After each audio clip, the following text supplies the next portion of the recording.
شاء الله هنبدأ الجلسة دي. في الأول أنا أحب أشكر اللجنة المنظمة على المؤتمر المحترم اللي احنا متعودين عليه كل سنة.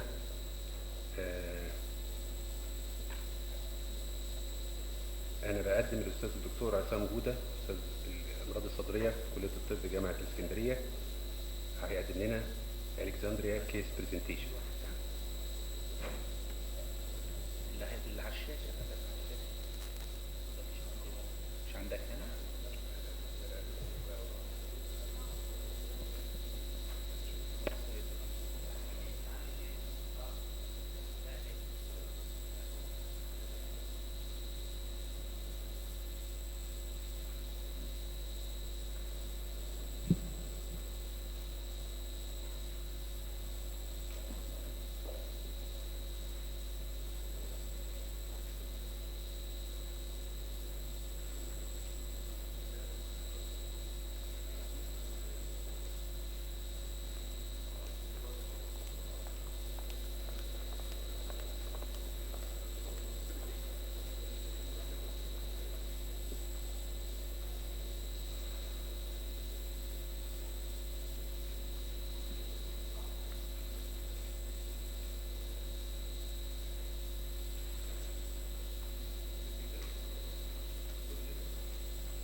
اوكي.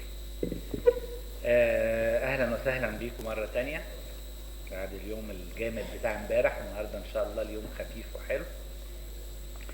Mr. Chairman, ladies and gentlemen, I'm honored to be with you today. I'll begin the clinical cases for 15 minutes, and I believe you have the pads so you can interact with me.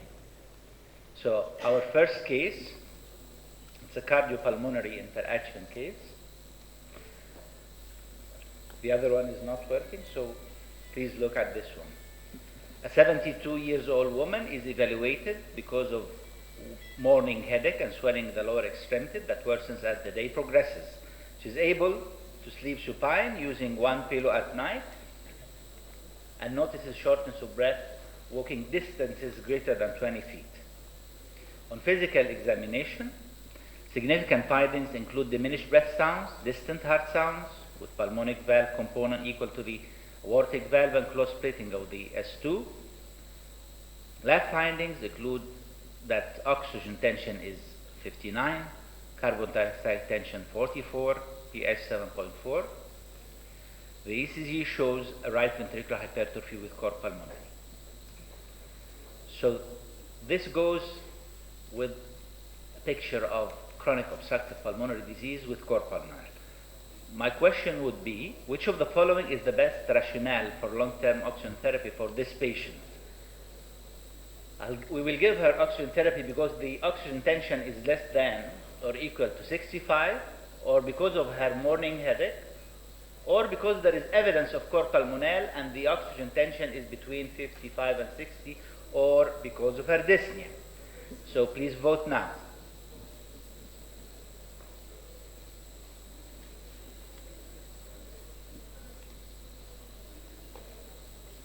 Okay? Yes. So number C is the correct answer. Yes, you are correct. ان احنا في الحالات السي او بي دي in cases of COPD بندي الاوكسجين ثيرابي لما بيبقى الاوكسجين تنشن اقل من 50 او 55، لكن لما بيبقى في كور بالمونال we can step up a little bit and we give between 55 and 60. Now, a 59-year-old woman is evaluated because of shortness of breath of acute onset. She had developed worsening insomnia and fatigue since she was diagnosed with adenocarcinoma of the breast 2 months ago. There's no known metastatic disease and therapy is to begin next week.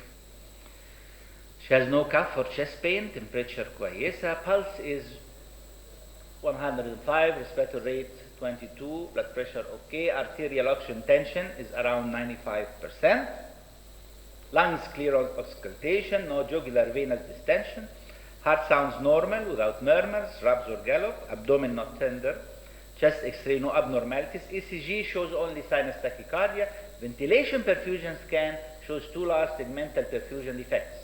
The ventilation scan shows only mild heterogeneous washout.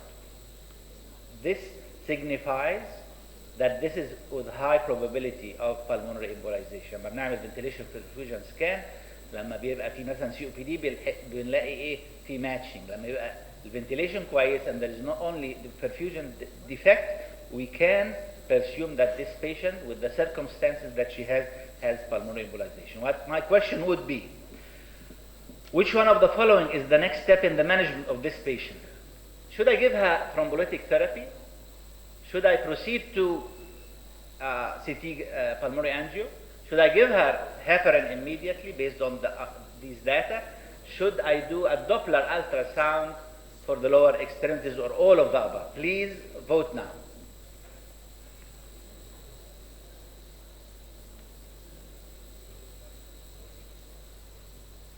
Okay? Tamam. We go for C. Very good. This is my opinion because there is no need for thrombolytic therapy here. هي لا shocked ولا massive pulmonary embolism ولا أي حاجة من الحاجات اللي هي هتخليني أديها thrombolytic therapy. طب دوبلكس دي حاجة يعني to prove the diagnosis later on. So I start with these two. Should I withhold heparin until I do a CT pulmonary angio? Or give heparin to save my patient? وبعد كده I can prove my diagnosis by CT pulmonary angio. So yes, you are right, intravenous heparin would be the choice. Now this is an X-ray. The patient was presented with chest pain. And this is the X-ray. Okay. And I will have a differential diagnosis for this X-ray. What's the most likely diagnosis? Acute pulmonary embolization, hypertrophic cardiomyopathy, ascending aortic aneurysm, coarctation of the aorta, or lymphoma. We can go back first to the X-ray, and then please vote.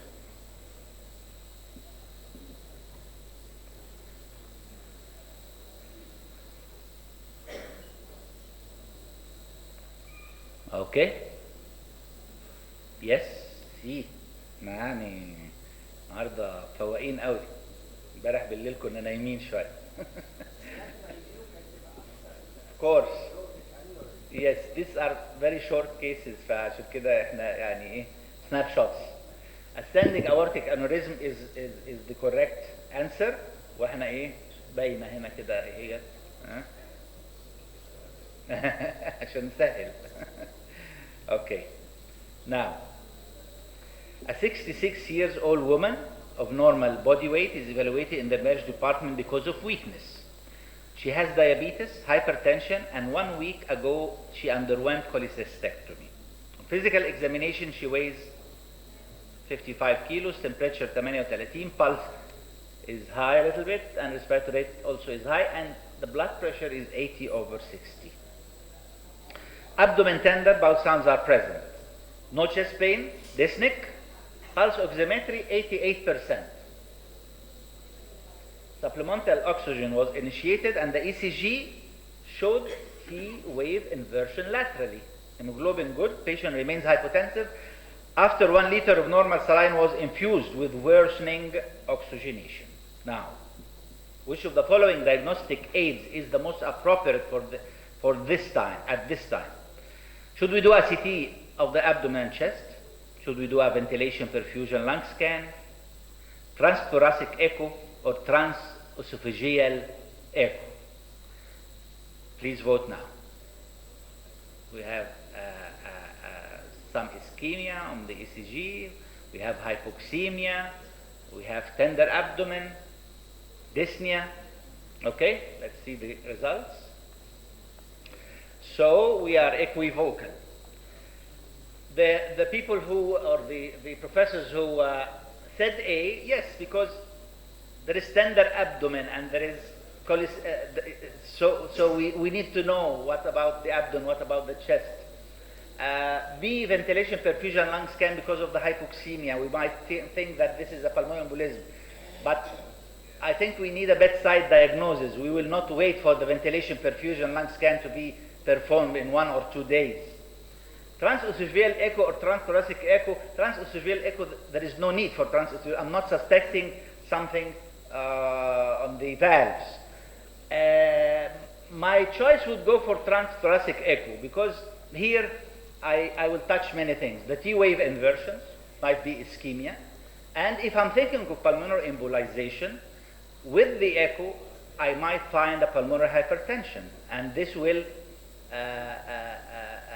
point my attention to the pulmonary embolism. So the thing to do is echo because this is a bedside. I'm always aiming for what's rapid, what's less invasive for the patient. Okay. Now, a 23-year-old woman complains of dyspnea and substernal chest pain on exertion. Evaluation for this complaint 6 months ago included ABG, which revealed pH 7.48, oxygen tension 79, carbon dioxide 31. The electrocardiogram showed right axis deviation. Chest X-ray shows enlarged pulmonary artery but no parenchymal infiltrates. Lung perfusion scan revealed subsegmental defects that are thought to have low probability for pulmonary embolization. Echo demonstrated right heart strain, but there is no evidence of primary cardiac disease. So the most appropriate diagnostic test now would be open lung biopsy, Holter monitoring, CT angio, transbronchial biopsy, or serum antitrypsin level. Please vote now.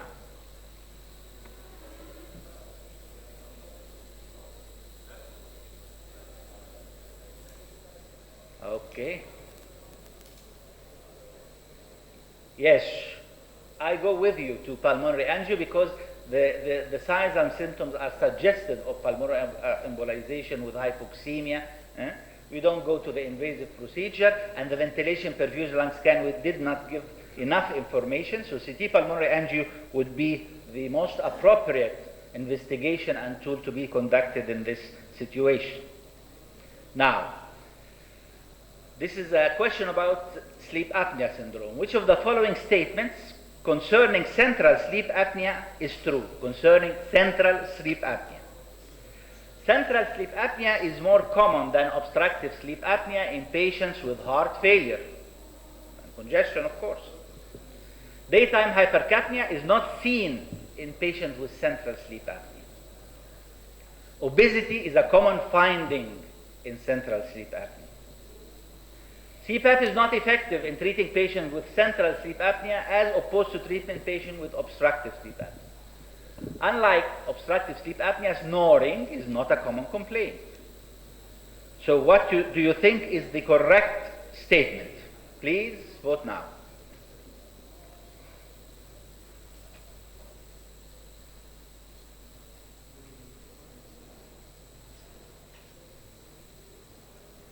Okay. So again, we have many opinions.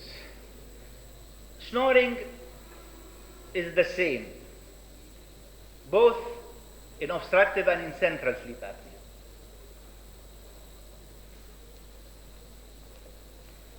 Obesity is a common finding. No, that's not the case in central sleep apnea. Obesity is a common finding in obstructive sleep apnea. CPAP is not effective. No, it is effective. Many patients with heart failure and pulmonary congestion, we give them CPAP to overcome the congestion. It is effective. Daytime hypercapnia is not seen in patients with sleep apnea. No, it happens. Merely only with pulmonary congestion in cardiac patients. So the correct answer would be sleep apnea is more common than obstructive sleep apnea in patients with heart failure. Because of the pulmonary congestion causes central effect to be the search receptors, causes the central receptors to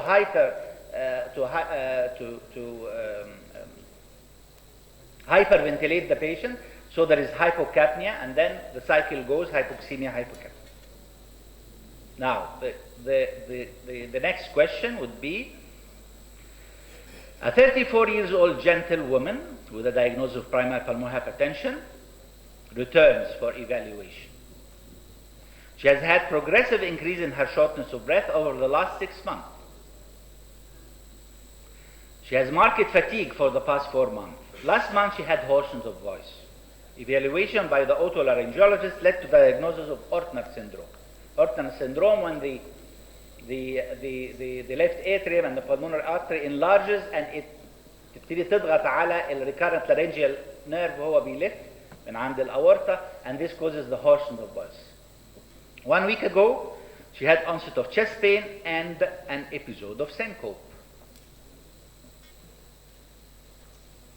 Now, of these symptoms this patient has had, which one suggests the worst prognosis? Is it chest pain?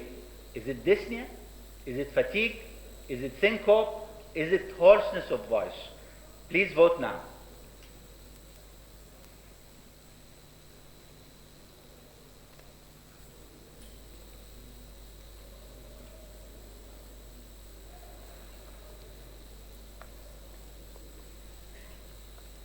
Okay.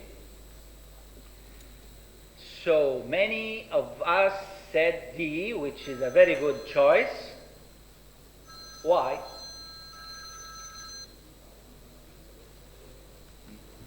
الوقت أخباره إيه؟ عشان بس ما نتعدش. Okay. Syncope is the good answer because it denotes that primary pulmonary hypertension has affected the heart so that there will be low cardiac output. That means more severe disease. So this is the most serious complaint for this patient. Okay? So my last case, because I'm out of time, I may say one more case. Okay? All right. A 43 طيب اوكي كان في واحده احلى معلش هنقول دي وخلاص.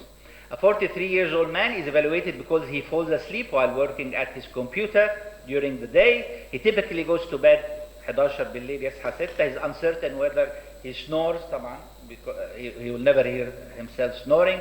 There is no history of choking arousals. Even though he sleeps 7 hours per night during the week, he does not feel that his sleep is restful.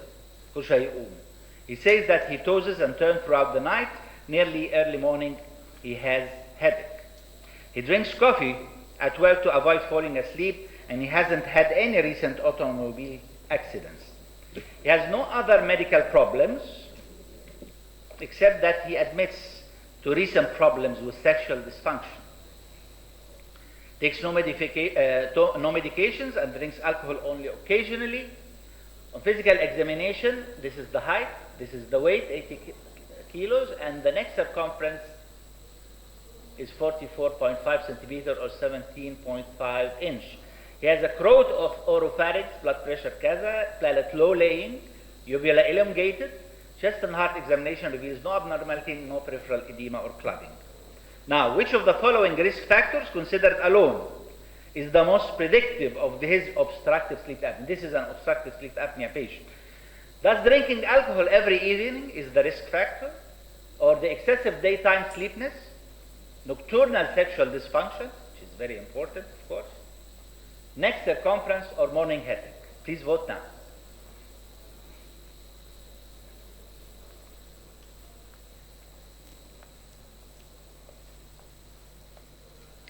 Okay? Yes. So, neck circumference, yes. We rely on objective findings to diagnose sleep apnea.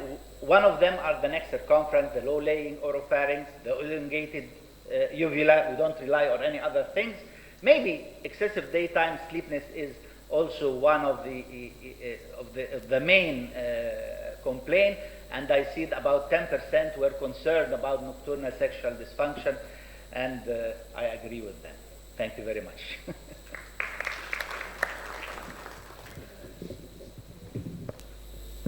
Thank you, Professor Rassam, for your elegant presentations.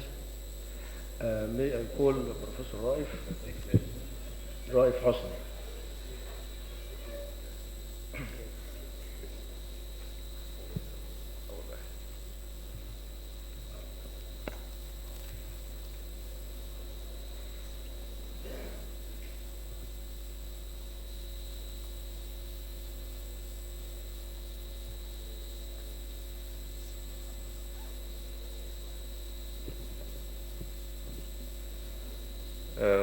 Good afternoon. I would like to thank first the organizing committee for inviting me to this conference, and I'm very pleased and honored to be with you. الكيس بتاعتنا هي 59 years old male presenting with progressive dyspnea and dysarthria. 59 years old male, ex-smoker, 40-pack years, body mass index 30, banker, admitted to the ER due to mild dyspnea on exertion, headache, muscle weakness, and dysarthria in the last 4 hours. As a family history and medical history, he has coronary heart disease, arterial hypertension, for which he is receiving aspirin, diuretics, ACE inhibitors, beta blockers, and the familial history was unremarkable. Examination, vital signs, blood pressure 140/80, heart rate 90 per minute, respiratory rate 20 per minute, temperature 36.7. There was no clubbing, no skin lesions or cervical lymphadenopathy or joint swellings. Neurological examination, mild aphasia and right mild hemiparesis. Auscultation of the lungs and inspiratory crackles at both infrascapular areas. No bruit in the main carotid arteries. Cardiovascular abdominal examination unremarkable.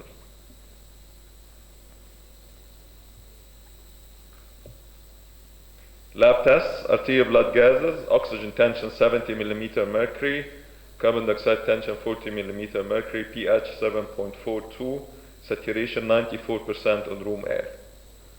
Blood cell count, hematocrit 40%, hemoglobin 13.2 gram per deciliter, white BC count 9.65, differential cell count, lymphocytic 32%, neutrophilic 66%, eosinophils 1%, his ESR 35 millimeter at the first hour. Routine labs, glucose 110, urea 56, his creat levels were 1.4, sodium, potassium, bilirubin, liver enzymes, albumin, cholesterol levels, CRP were all normal. Chest X-ray is presented.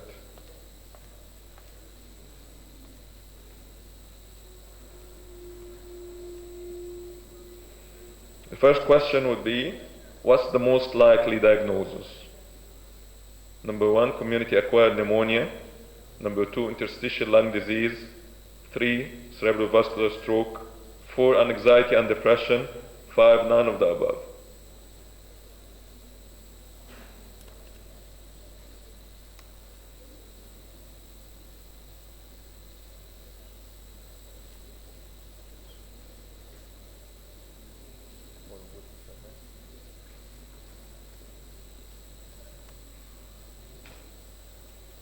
Well, I guess we do have on examination aphasia and right hemiparesis, which would go for cerebrovascular stroke as the most likely diagnosis at this stage. I'm wondering who chose the anxiety and depression. Okay. It's a cerebrovascular stroke, and this is the CT brain of the patient showing multiple small ischemic lesions. You can see the arrows in the internal white matter corresponding to the distribution of the internal carotid artery.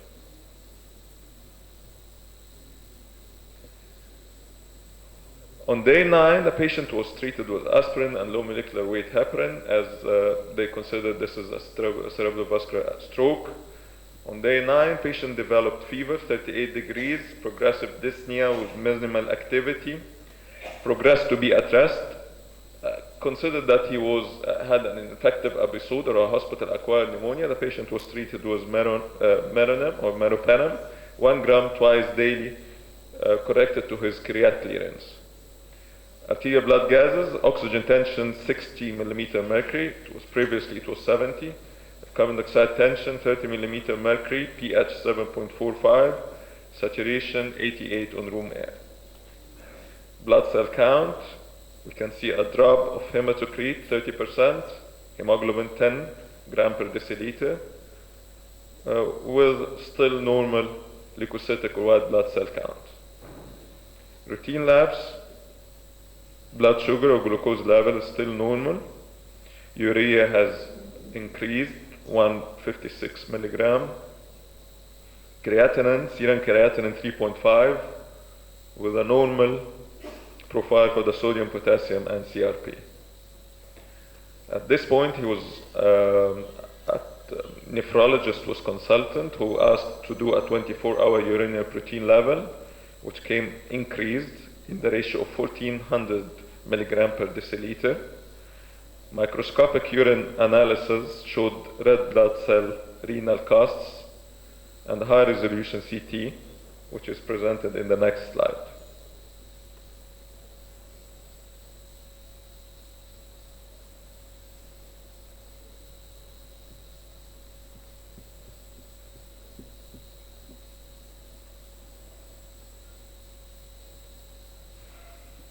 What's the most likely diagnosis? Hospital-acquired pneumonia, diffuse alveolar hemorrhage associated with systemic vasculitis, cryptogenic organizing pneumonia, acute interstitial pneumonia, none of the above.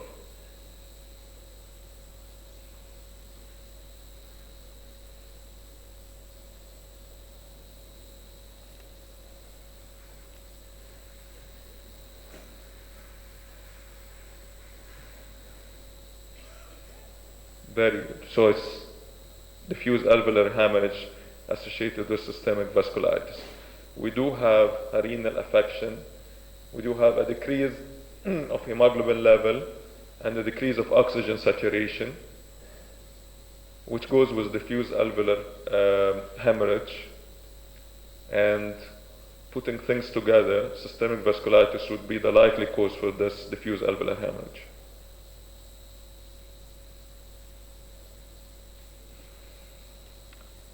This is the 4 days after the initial presentation. We can see the diffuse bilateral alveolar infiltrates corresponding to the diffuse alveolar hemorrhage.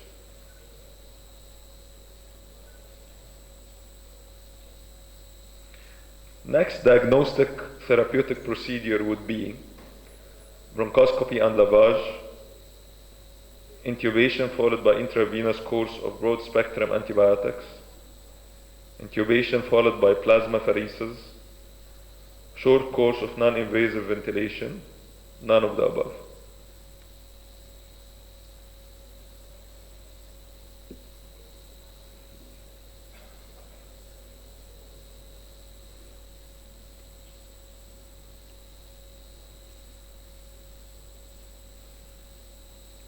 Okay, so 60% choose intubation followed by plasmapheresis. We have so far got only a radiological clue for the diffuse alveolar hemorrhage. So I think performing a bronchoscopy and lavage would be the next step to confirm or disconfirm the presence of the alveolar hemorrhage.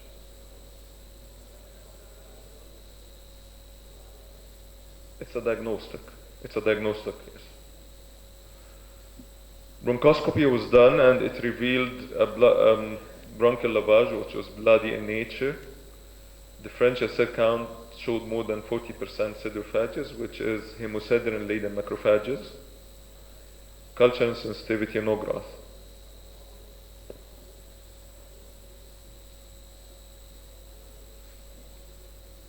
The immunological profile asked for at this day came as antinuclear antibody 1/60 positive speckled pattern, P-ANCA positive, anti-glomerular basement membrane, anti-double-stranded DNA, C-ANCA were negative.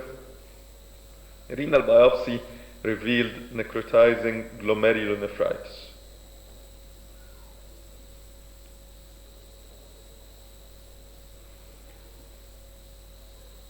What's the most likely cause of diffuse alveolar hemorrhage in this patient?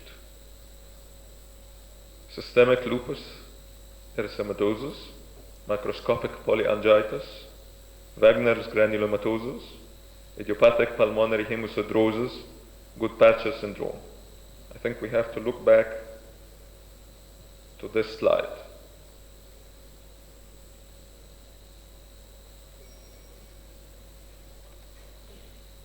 And now what's the most likely diagnosis of the diffuse alveolar hemorrhage?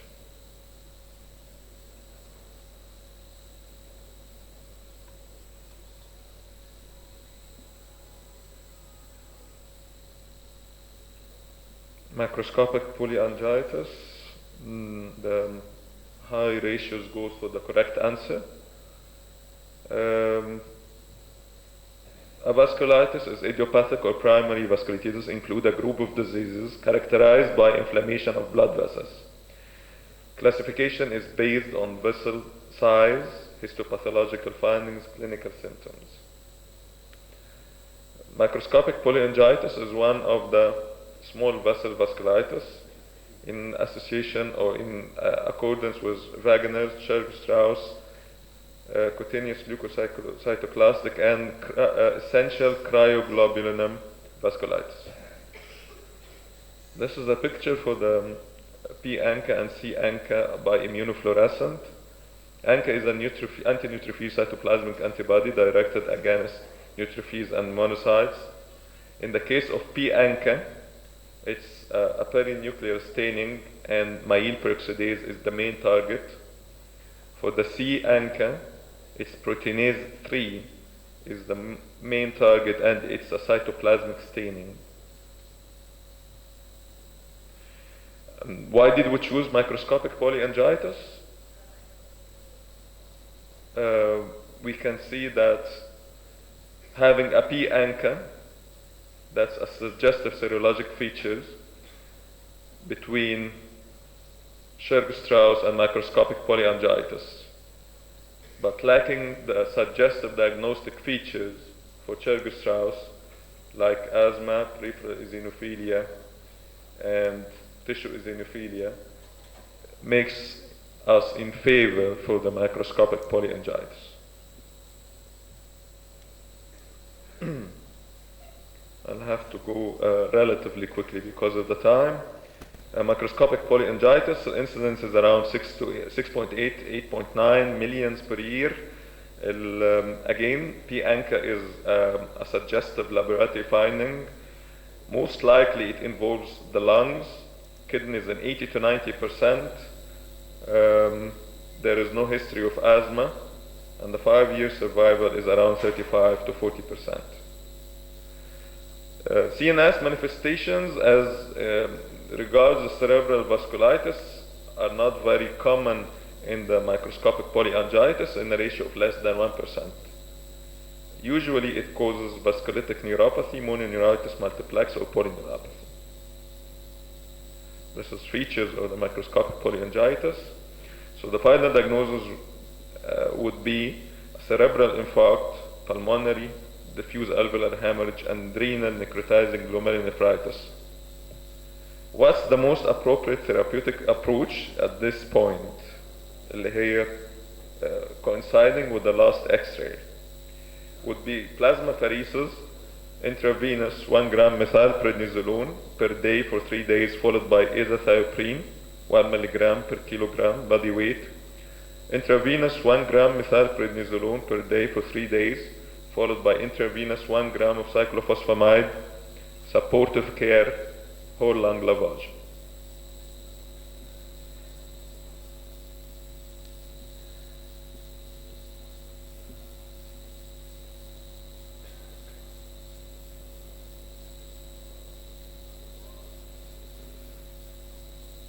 50% for the third choice, which is the correct one.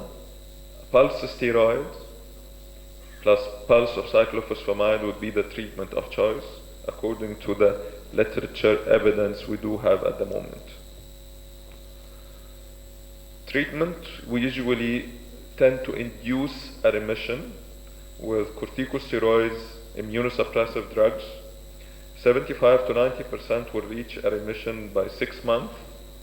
Plasma pheresis will be reserved for patients with bleeding in the lung or kidneys, failure leading to dialysis. Maintenance therapy, that's actually a big question. That's another agent other than cyclophosphamide, which is rituximab, which can give comparable results with fewer side effects profile than cyclophosphamide.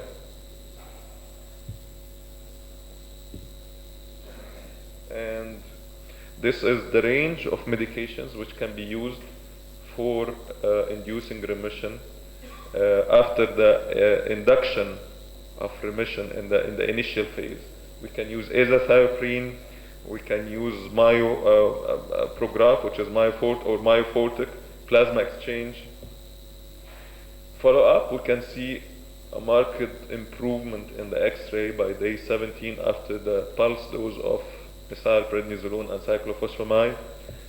Unfortunately, this doesn't last long because by day 23 the patient was readmitted with elevated creat, and on day 26 we can see the patient developed disturbed conscious level, massive hemoptysis with a drop in his oxygen tension and oxygen saturation.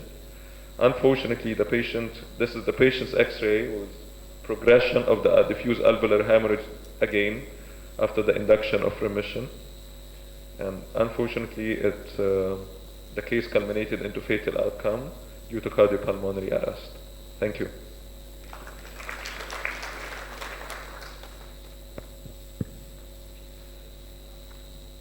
Thank you for Dr. Wright for this comprehensive and brainstorming presentation.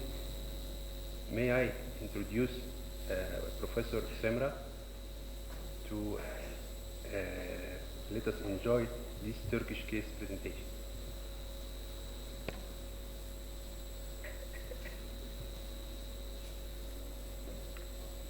Dear colleagues, this is a 28-year-old male teacher. He had no complaints.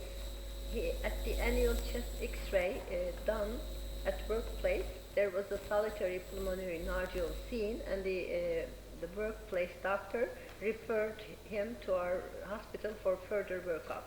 His personal history included pulmonary tuberculosis at age 8, family history, father died of myocardial infarction, and there was nothing else particular related to his own history and family history.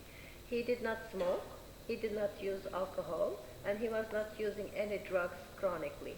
And he did not have particular habits or exposures to any material or substance. Lab tests showed that hemogram and routine biochemical tests were normal. PPD was 5 millimeters. He had 1 BCG scar. ELISA for echinococcus was negative. C-ANCA, P-ANCA, and ANA, anti-DS DNA, were all negative. And pulmonary function tests and electrocardiogram were normal. His physical examination was completely normal. There was nothing abnormal. This is the chest X-ray, and do you have the pointer? This is the chest X-ray, and we see this solitary pulmonary nodule in the anterior segment of the upper lobe on the right. Now the question, what is the main goal in the management of a solitary pulmonary nodule? Identify and resect malignant solitary pulmonary nodules. Identify and resect malignant and benign nodules effectively, cost-effectively. Avoid surgery in benign nodules. Identify and resect malignant solitary pulmonary nodules and avoid surgery in the benign, but do it cost-effectively. E.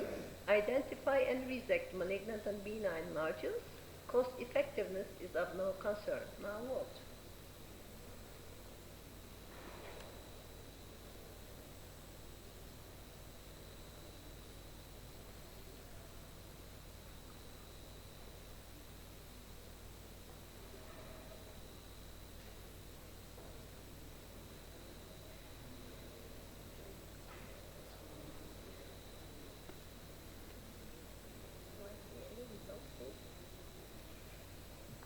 What is the vote result?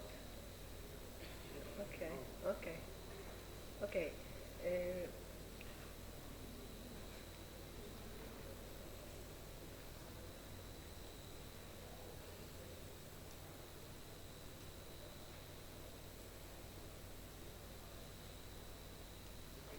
There is no result appearing.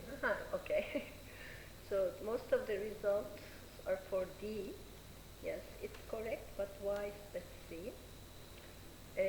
As you all know, the frequency of solitary pulmonary nodule on chest X-ray is very rare, 0.2%. But with low dose CT, the frequency is 40 to 60%. And screening with low dose CT has increased the number of solitary pulmonary nodules determined. The primary concern is bronchogenic carcinoma, but they may be benign. The goal is to identify and resect malignant solitary pulmonary nodules, but at the same time avoid surgery in benign nodules and do all these cost effectively. So the D item is correct. Identify and resect malignant nodules and avoid surgery in the benign cost effectively. We did CT, contrast enhanced spiral thoracic CT. It was a 3 centimeter subsolid solitary pulmonary nodule with a halo around the solid component. Solid part was 1.5 centimeters and it was located in the right upper lobe in the anterior segment. Now the second question. Which factors are used to estimate pretest probability of malignancy in a solitary pulmonary nodule? Clinical risk factors, smoking, prior cancer. B, nodule size and border on CT. C, clinical risk factors and nodule size, border and density on CT. D, clinical risk factors and absence of calcification in solitary pulmonary nodule. E, nodule size, border, and density on CT. Okay, you can vote.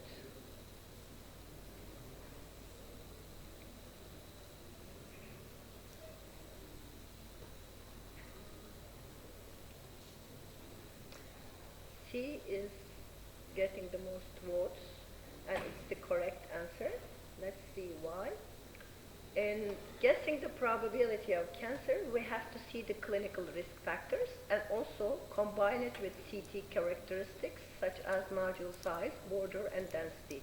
Clinical risk factors can be determined by just clinical judgment, but we can also use logistic regression, internet-based formulas, or mobile device applications. Here is a table showing the clinical risk factors and plus CT appearance. Age is important, prior cancer history, tobacco use, smoking cessation, chronic obstructive lung disease, asbestos exposure, and nodule characteristics on CT are all important and should be assessed together.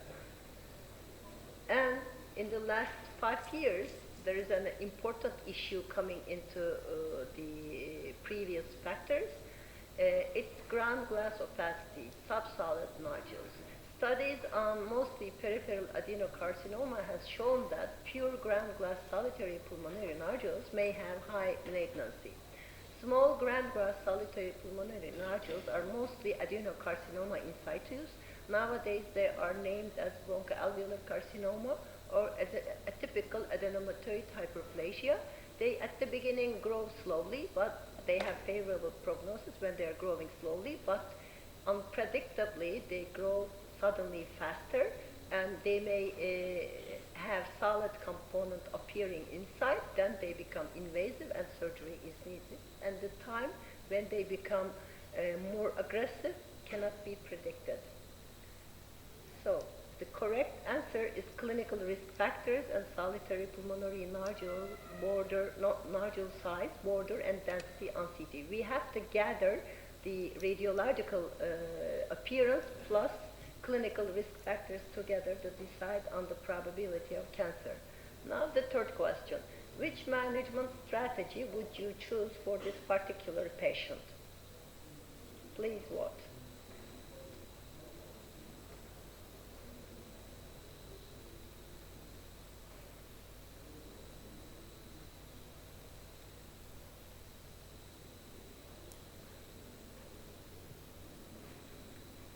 Yes, diagnostic testing is the correct answer, and most of you voted for that. Why? Let's see. I like this schema because it gives you everything about solitary pulmonary nodule management. It's by Dr. Ost and colleagues from an article in American Journal of Respiratory and Critical Care Medicine published in 2012. Here we have two thresholds, observation threshold and surgical threshold. In between, we have the intermediate probability of cancer patients. Below observation threshold, we have low probability patients for lung cancer, and above surgical threshold, we have the high risk patients for malignancy. So we have to decide together as a doctor, together with the patient, and having the probability of risk for cancer and also risk for surgical or invasive procedures. We have to all evaluate all of these together. So if the probability of cancer is very low, we can observe the patient carefully by having serial computed tomographies. If the probability is more than 15%, 10%, but not too high, we can do diagnostic tests depending on patient's preferences. Patient may want just to be observed. We can discuss it with the patient and decide to observe the patient, but if the probability is closer to the surgical threshold, we tend to do diagnostic tests more. If the probability is too high, we go and do the surgery. But for surgery also, there are some important considerations. If the patient has increased comorbidities and the surgical risk is high, we then go and do the diagnostic tests and decide on surgery later. And the techniques decreasing the risk for surgery are nowadays better. So these also affect the decision. We have to all consider all of these things and decide on what we do. So we did diagnostic testing for this patient because the probability of cancer was not too high, but there was some probability because of the appearance of the nodule having, it was subsolid nodule, plus the size was 3 centimeters, more than 2 centimeters. Although the patient was young, there was some probability and it was moderate. So we did diagnostic testing. And the fourth question, which diagnostic test would you do now? CT-guided transthoracic needle biopsy, PET-CT, fluoroscopy-guided conventional bronchoscopy with transbronchial biopsy and transbronchial needle aspiration, D, radial probe EBUS-guided sampling, E, electromagnetic navigation guided sampling.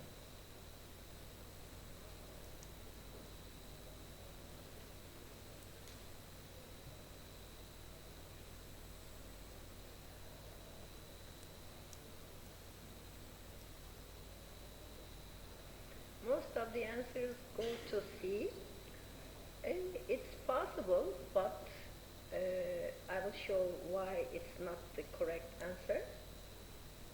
For solid nodules, there is a new algorithm coming in CHEST, published in 2013. You see, this was a subsolid nodule. I will go to that a little bit later. But for solid solitary pulmonary nodule, when the probability of lung cancer is intermediate, 5 to 60%, this is a wide range, PET or PET-CT is recommended. If it's negative, we can go and do observation by serial chest CTs. If it's positive, more invasive approach by biopsies or surgical resection is preferred. So, for subsolid nodule, when we look at part solid component, it says follow-up section CT in 3 months. If nodule is unchanged and solid component is greater than 8 millimeters, that was the case in our patient because the subsolid part was more than 8 millimeters. It says consider PET-CT. Further recommendations may include surgical resection, nodule biopsy, or serial CT scan.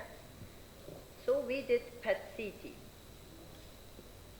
And PET-CT showed that the solid component showed SUV equal to 16, ground glass component showed SUV equal to 3. As a result, high FDG uptake and suggestive of malignancy. And now what to do? Please vote.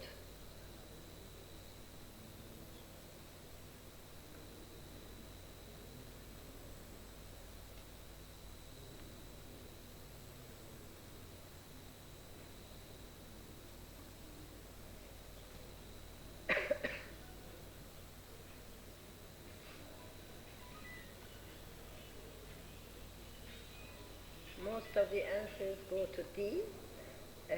It's possible, but let's see what we did. First, let me explain what we did, why. Again, I go back to the subsolid solitary pulmonary nodule, part solid component. It says after PET-CT, you can have further recommendations, may include surgical resection, nodule biopsy, or serial CT scan. Your answer was correct, but any of the above is correct according to the algorithm. You can choose any of them. What we did was fluoroscopy guided flexible bronchoscopy. Considering he was young, this could be a benign disease, so we did fluoroscopy guided flexible bronchoscopy. Transbronchial biopsy was showing granulomatous inflammation with minimal necrosis. 19-gauge TBNA showed benign cytology with lymphocytes and macrophages. Rushing was benign cytology. Bronchoalveolar lavage fluid showed benign cytology. Macrophages were abundant, 50%. No culture on growth on bronchoalveolar lavage specimen regarding TB, fungal infection, or non-specific bacterial infection. This is the transbronchial biopsy specimen obtained. It's a granulomatous inflammation with minimal necrosis. Another view of the transbronchial biopsy specimen. Okay. Since there was a typical radiographic pattern for sarcoidosis, can you get rid of it? Do I have to click on it?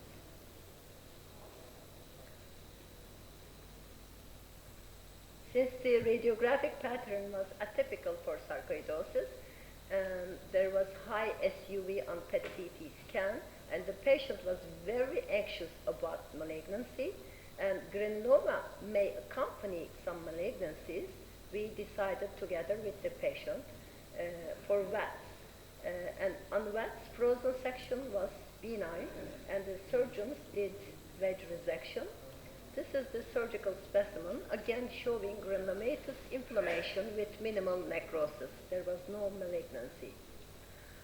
And the microbiological cultures done on the surgical specimens were negative for TB, non-TB, fungal, or non-specific bacterial infections. And as a result, we diagnosed the patient with sarcoidosis.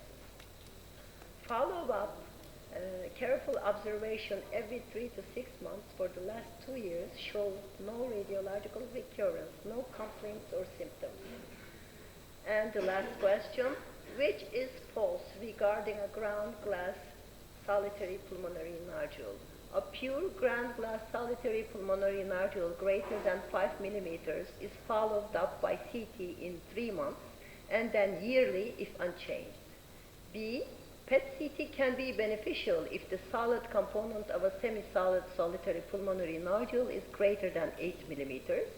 Follow-up for the stability of ground glass nodules should be 2 years. There is hazard of delay with observation. For a 4 millimeter pure ground glass nodule, observation is optional. Please vote.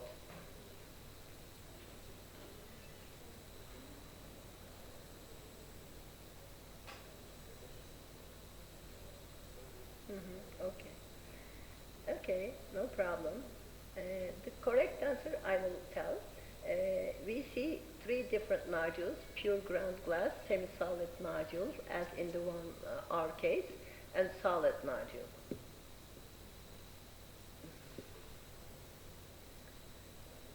Doubling time for bronchoalveolar carcinoma, adenocarcinoma in situ, has been shown to be between 42 days to 1,486 days. This is a wide range. And invasive adenocarcinoma has a doubling time of 124 to 402 days. Nodules that are pure ground glass may have a doubling time of 813 days, and when it's semi-solid, it's like 457 days. Solid, it's less, 149 days. So extended follow-up more than 2 years is recommended for semi-solid or pure ground glass nodules. However, whether this extended follow-up improves the survival of the patient, it's debatable. It's controversial. So the correct answer is follow-up for the stability of ground glass solitary pulmonary nodules should be 2 years. No, it should be more than 2 years, maybe extended to 3 years. And this is the algorithm for nodules, for solid nodules mostly in general. When the lung nodule has benign calcification pattern or 2-year radiographic stability, you do no testing. This is for solid nodules. If the answer is no, assess the probability of cancer, assess the surgical risk, and decide whether it's low risk, medium risk, or high risk for surgery. And then decide on the management strategy for this particular patient. I won't go into detail for the sake of the time, but you have to do it for every particular patient. You have to tailorize it to the patient because there is no correct formula for management of solitary pulmonary nodule. For subsolid nodule, as in our case, if it's pure ground glass, less than 5 millimeters, there is no follow-up required. It's optional. If the nodule is pure ground glass but more than 5 millimeters in size, follow up thin section CT in 3 months. If nodule is unchanged, consider yearly low-dose CT scans. If there is a change in size or nodule characteristics, surgical resection should be strongly considered. If it's a part solid or semi-solid nodule, then follow up thin section CT scan in 3 months. If nodule is unchanged and solid component is greater than 8 millimeters, consider PET-CT because PET-CT is not sensitive under 8 millimeters. Further recommendations may include surgical resection, nodule biopsy, serial CT scans. If there is a change in size or characteristics of the nodule, surgical resection should be strongly considered because they can be malignant in many of the cases. So don't forget about this schema when doing the management of the solitary pulmonary nodule. It's very helpful. Thank you for your attention.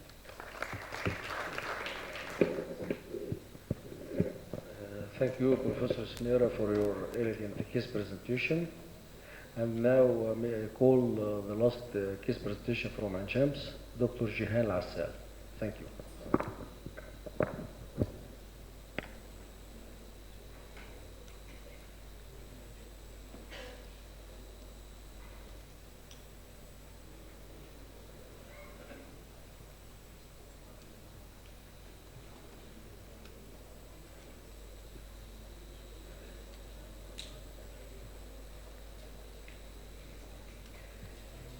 Bismillahirrahmanirrahim. Case presentation. A female patient, 25 years, married, has no special habits of medical importance. The patient presented 2 weeks after normal vaginal delivery with sudden attack of shortness breath, hemoptysis in the form of flattened sputum, together with right lower axillary pyloretic pain, no cough or wheezes. On examination, the patient was tachypneic, about 30 breaths per minute, tachycardic, about 100 beats per minute, and the blood pressure was 130/80 millimeter mercury. There was no fever, cyanosis, no palpable lymph nodes, or palpable organomegaly. No clinical signs of DVT on examining both lower limbs. Local examination revealed only impaired note on percussion with diminished intensity of breath sounds or right lower axillary and inframammary areas. Arterial blood gases was within normal ranges.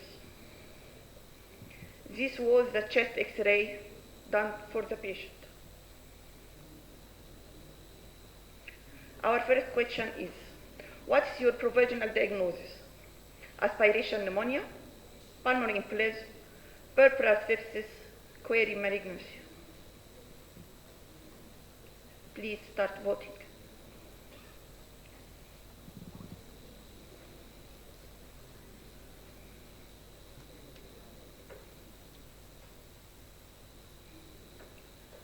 Okay, most voices went to pulmonary embolism, which is the correct answer. The patient was diagnosed provisionally as a case of pulmonary thrombosis or pulmonary embolism. She was admitted to the hospital and therapeutic anticoagulant was given to her, followed by further investigations to confirm the diagnosis. Apart from mild hypochromic normocytic anemia, all routine lab investigations were within normal values, and the ESR was about 37 millimeter per hour. All collagen disease symptoms, signs, and markers were negative. Protein C and S were within normal values. Multi-slice CT angiography of the thoracic and abdominal vessels revealed the right main pulmonary artery lower loop branch shows a large, about 3 times 2 centimeter, non-enhancing thrombus inside the associated right lower loop. Pleural base area of infarction showing air bronchogram and areas of necrosis. Other few thrombi are seen in segmental branches of both right and left lower loops. Branches with small areas of consolidation in left lower loop, laterals, and posterior segments. Small amount of bilateral pleural effusion, more on the right side, a small sized thrombus in the intrahepatic portion of the inferior vena cava, extending into right atrium with no direct connection to the wall and not extending to the right ventricle. It shows also patent portal and hepatic veins and patent thoracic and abdominal aortas. Here are some of the cuts of the CT.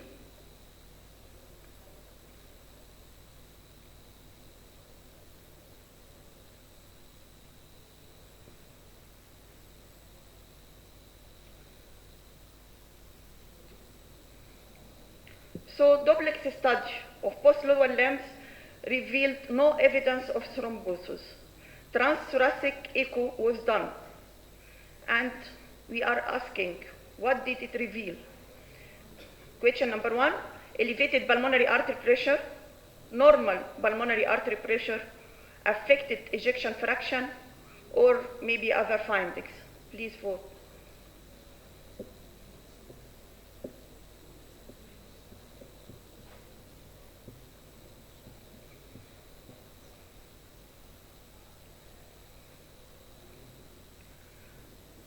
Of course, there was elevated pulmonary artery pressure. However, there was mild tricuspid regurg, estimated right ventricular systolic pressure 35 millimeter mercury, pulmonary artery about 100, huge highly mobile mass in the right atrium measuring 3 times 1.7 centimeter, and the ejection fraction was 78%.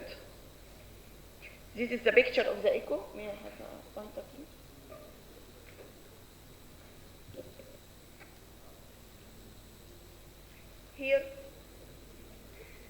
Here is the thrombus in the echo.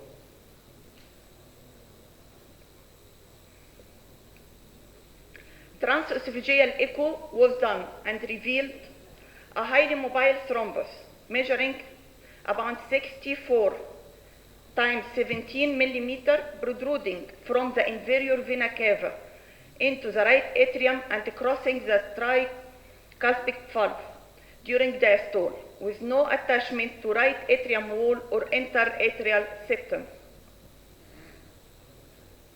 This is a picture with the transesophageal echo. Okay. Here is the thrombus with the transesophageal echo. Another image. So we will ask, how would you manage this case? Full doses of anticoagulant, surgical intervention, or both of them?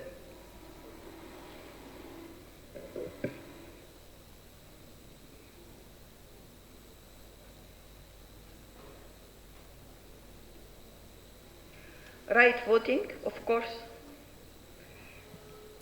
Actually, there was a debate in the cardiology department about surgery in this case. They considered it as a high-risk patient, and it may die. She may die on theater. But actually, we did surgery for the patient. The patient was referred to cardiothoracic surgery department for urgent interference. Urgent surgery was done to remove the thrombus. Here is the thrombus after removal.